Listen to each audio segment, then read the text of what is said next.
when it moves around to warm up the front of the pits. And anybody that stood in Donington Park's pit lane will know just how Johann Zarco on the M1 Yamaha. He's due for a win, I reckon, and this still could be it here on site for that particular job. But right now, Marquez are on board with. Let's have a listen. In fact, we won't. We'll go back to his teammate, Dani Pedrosa, down pit lane as everybody else wanders to the front of pit wall. Thanks, Gav. It was brief but beautiful. As Gavin moves to one side. I'm not going to throw you under the bus with this, Colin, and tell me to clear off if you want. There might be a few at home that will do the same thing. But, of course, one of the popular things is will Valentino Rossi come to play here, and will there be some kind of payback a la 2015 if he comes across? Pedrosa goes up to 5th. Thought I'd ask you your perspective on that anyway. It's part of the excitement and the intrigue into this final round, because you just don't quite know who's going to be the sport. Pole position record, in fact, Jorge Lorenzo's got them all. 1 minute 30.0 for Jorge in 2015. 31.3 for Jorge's race lap record. Again, that was 2015, of course, the dramatic 2015 season. Him, as usual, yeah, he has just put the work in. It's been a hard work year for Jorge, but he seems to have been, from day one, prepared to do that work. What are we looking at? Ooh, whoa, Dovey, teammate. Yeah, I agree with you. He's put lots of time in, and Marquez is 6 wins of the year so far. Mind you, we didn't fancy the Honda much at the beginning of the year either. When you think about it. I think we all thought they're in big trouble, which, yeah, okay, Pedrosa's going good right now, today. Great year for the French rookie. And, okay, so on that subject, what's his record here on the Moto2? Pretty good. Is it really good? Yeah. Okay. Yeah, you never know. He's been knocking on the door all year. Hey. Here's the man.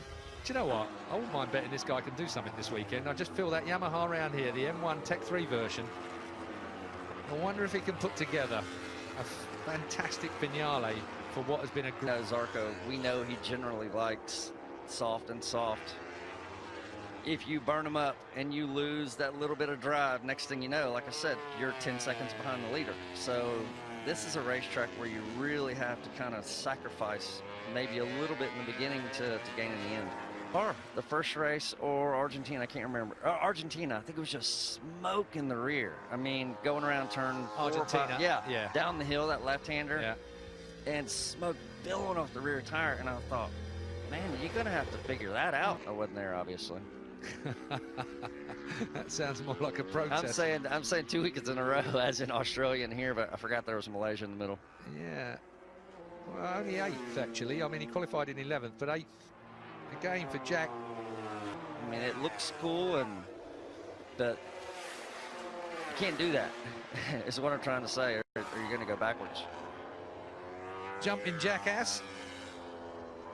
Jack Miller on the 43 machine. What? Make that thing work. Second covers the top 12 at the moment, down to Petrucci. The Suzukis have got the moustache back on, quite literally. I was just looking at Briggsy yet, but I'm sure he's got... He'll definitely be going for it.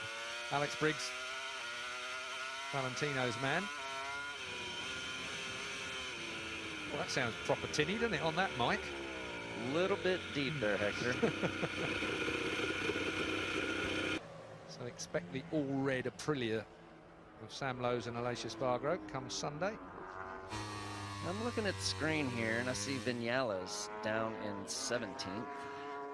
Pirro down in 15th, and he was going pretty... There are, you know, riders that are in the top 10 that perhaps you would expect to have been displaced by the usual suspects, but aren't yet. Are we seeing the same thing in MotoGP? Mind you, we've still got 30 minutes to go here. That Yamaha quite often comes Sunday by Valentino to a great extent, because he manages to ride his way around it. I just think that shows the brilliance of the man. Maverick, not quite so. I'll bring something to your attention. Keith just no. That's You want to do a million miles testing again? no. I do not. Blisters on your hands. No. Bored to death. I'm out. I look like to sit in this air-conditioned. Yeah. Sat at a racetrack with no one else there except Yeah. technicians saying, "Colin, we need another 25 laps." Another on this long one." run. The man you were talking about, though. 2017 chassis just hasn't seemed to quite work the way they needed it to work. The question everyone has been asking, of course, is will Zarco be asked to run the 2017 chassis in? It's slightly more miffed. I don't think it make a lot of difference to Yamaha. Perhaps the people on the side of the bike may have thought they'd bought something better than the satellite team had got, perhaps. I don't know. Politics and sponsorship. Yeah, it's all Zarco's proven that he's quick. As a factory team, do you want the satellite team on the same stuff kicking your butt? Possibly. The answer is no. As the development moves through the year, yeah, possibly no, but What do you think Marquez will do on the KTM right now? win. Okay, so I think KTM at some stage, I mean, he's got the right personal backers. They're all over his bike, as you can see there on the top of the fairing, and all over the KTM. KTM are shakers in this paddock at the moment. And I think KTM have done, I think Aprilia have done a good job, but I think KTM have gone even better in their first year. It's been it's fast. It looks like it handles. It looks like they can. There will have been people that have talked to him. Do you fancy a change of machine? 100%. And at some stage, he's not going to want to do Mick Doohan and run all Hondas with all his world championships. You can be pretty sure that he'll want to move on. There are very. You always have those folks in your ear. Oh yeah, but you're on a bike. You developed it from day one. You know the bike. You should be winning. You know, look at this guy on the screen. You know, wants world championships and wants to go over here and do it next year. But it's coming. Are we just spreading rumors now? Sounds good. Anyways. Well, it's not even a rumor, is it? Yeah. It's just speculation. There's nobody actually said that might happen. It's that extra motivation, that extra thing. He's just looking all the time for perfection in everything that he does. And all the other stuff is consequential. I dare say that's the same about money. I mentioned money a moment ago. That KTM sponsors, obviously, through the beginning, particularly of each year. Would that be fair? Yep. Yeah, I'm nodding my head. Absolutely. I agree with you.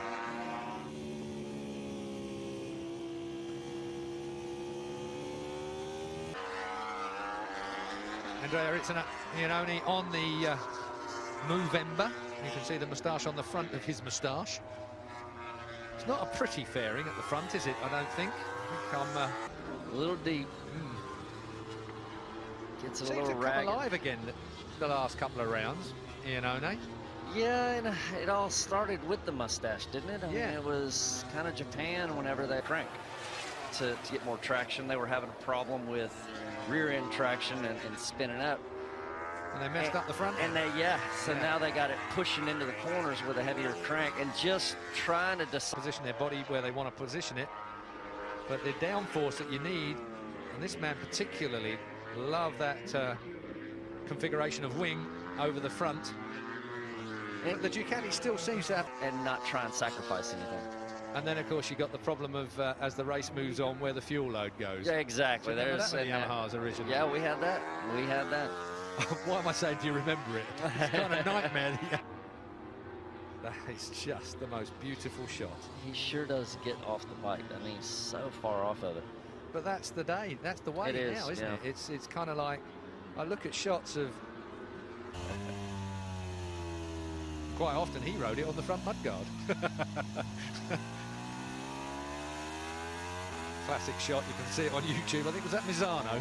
Might have been 85 Misano. I got front straight. Whoa, Abraham had both legs off behind Pedrosa here. Oh yeah, there he goes again. To make particularly tires and brakes. I mean, that's going to be the thing that kills it. Biggest thing coming from Superbike to Grand Prix is brakes. You know, I mean, the tires obviously have a difference, but brakes, it's such a different feel going from steels to... They're all spinning, hanging out sideways on the gas, and then trying to get the weight onto the front to stop for that left-hander. What a scary corner. Yeah, it's tricky. It is that. Because you are really riding the edge there, aren't you? And you still, I don't know. That point. And if you two are saying that, then I'm right with you. Obviously the white backgrounds depict that these guys that are underlined at the moment. 1-0 this morning, and we thought the track was cold. Yeah, but Hodgie hit on a good one here, if I might interrupt you, with respect, that he was saying that a cool track here gives you grip. Sometimes it gets too high. The temperature only has to come up. Has he become director of electric bike overseer of some kind? I'll have to look that one up. But Goubert has taken on another role. Meanwhile, Valentino Rossi. Although I don't think it's affecting him. Nah, I wouldn't think so. Got a fair amount of wing on the Yamahas here as well, haven't they? It looks like they've got the as much wing as we have seen on the side of the fairing. Silvano Galbachera, as is Paul Espargaro, Andrea Dovizioso and Maverick Vinales.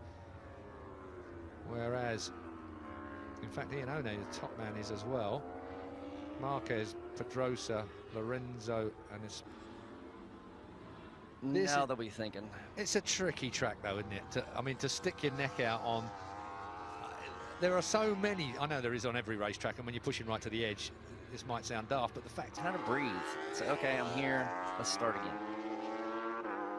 What is this? Turn 8. Left-hander. Anyways, this leads to the right. But recognises they've done a great job this year, he and his side of the garage. And he's got to win the race. There is no other option. Yeah, I don't think he has any pressure on him, though. No. There's only one option. That's how it seems. You've got a man in front of you. And his answer, Neil knew the answer to that, but he asked a question he already knew the answer to, so I won't chuck Neil under the bus with this one, because we all know, as racers, because you're already on the edge, you're already at your limit. Brake. You know, everybody says, why can't you brake a little later? Get on the gas a little bit earlier. That's my wife's line, typical. You know, why couldn't you just brake a little deeper? But the problem is, you do it and you try and push, you end up going slower. It's here and there. I mean, in my day, you could outbrake someone from 10 yards back. If you did that now, you'd be in the top stand. Can't do it anymore. There ain't any room. Nobody leaves anything on the table in any of these classes anymore. Whereas there used to be that kind of the limit. And then I came over here and I thought, wow, maybe I wasn't on the edge, you know. So everything just gets that much tighter at the top. That's why these guys are the best. First thing I noticed was how few bikes there were on the grid. Stunning. Now we've got 24. Okay, yeah. Some people would like to see more, but we've got a sustainable 24 top-line motorcycles that are all within. That's a bit further off, but 1.7 seconds cover the top 24. Yeah, Lorenzo just went to the top. Look at that. Maybe it's that pink hair. Huh? What's all that about? And he's so. What's the word I'm looking for? Individual. Yeah, but he's so. Out there. Yeah, but he's not real chest puff. Put your cap on straight. That transition from the left-hand side, from the right-hand side to the left-hand side, pretty tricky. Lorenzo again. 30.6, I should say. Aleix Espargaro again with that Aprilia. All eyes on Zarco, though. He's lost a bit of time.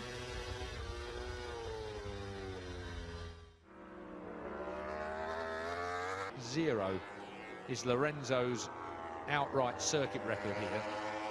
So 6/10 off that of the minute. That was a while back, wasn't it? It was. It was back in the fateful 2015. Yeah, okay. Working quite well, aren't they?